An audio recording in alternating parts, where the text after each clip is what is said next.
Thank you everyone for taking the time to tune in today. Today's episode of the Topping Show is proudly sponsored by Topping Technologies.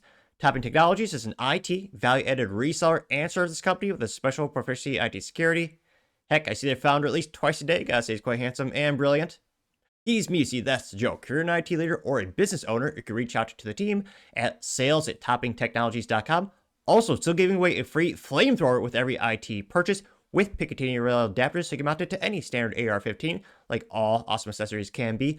Go to toppingtechnologies.com and click the flamethrower button to learn more and see me shooting a flamethrower.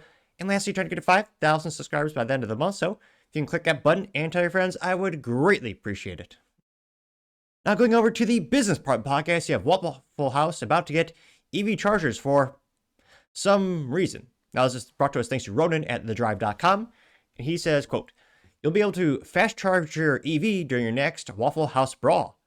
Late night post-party meals just got a whole lot better. Select Waffle House locations get 400 kilowatt fast chargers in 2026. And here, of course, you can see the iconic Waffle House establishment, which, as time moves on and national disasters come and go, elections come and go, seems to be one steady thing in the United States is there can and will be a Waffle House present no matter what.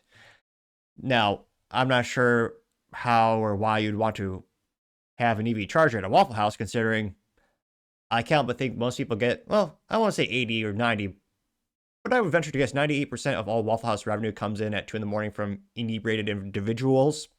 I might be ever exaggerating just a little bit, but how many of those folks have EVs? Is that really a value add to have an EV charger at a Waffle House?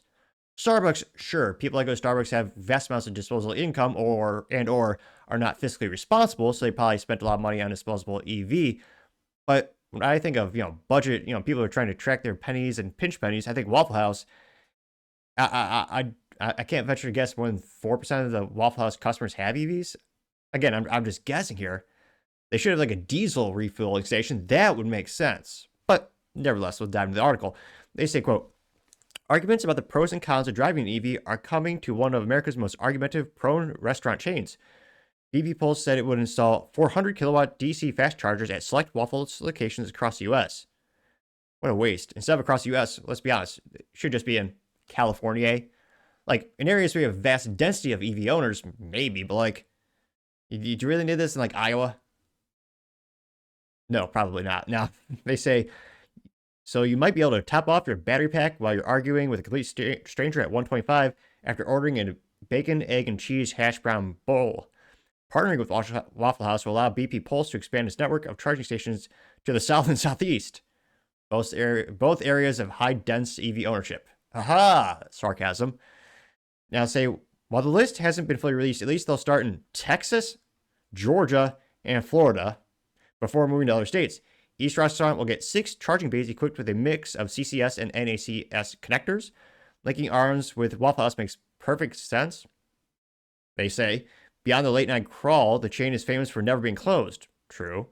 Most locations are open 24 hours a day, 7 days a week, 365 days a year. Scientists even use the so-called Waffle House Index as an informal metric to rank severity of a thunderstorm.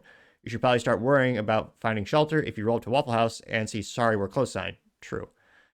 They say this means EV drivers will be able to order food, get coffee, and use the bathroom while they wait for their car to charge, regardless of when they roll into the Waffle House parking lot. This is great news if you're planning a road trip across the South and have an EV.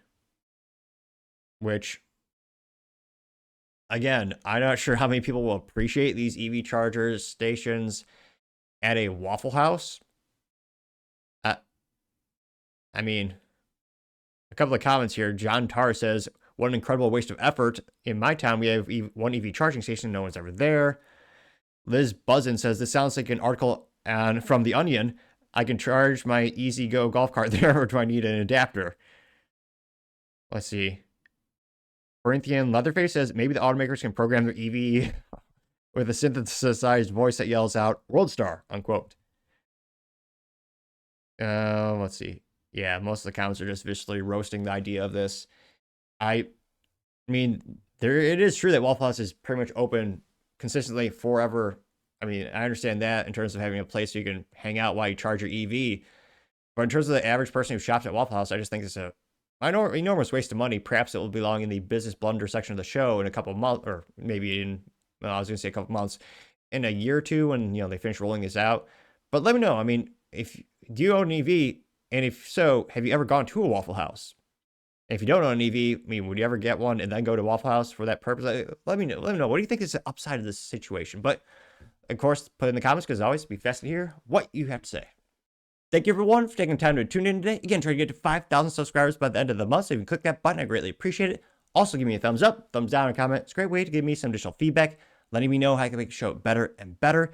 Lastly, don't forget to take time to tell your family, tell your friends, tell your coworkers, heck, tell your enemies, tell anyone and everyone. Just stay safe and fight the good fight.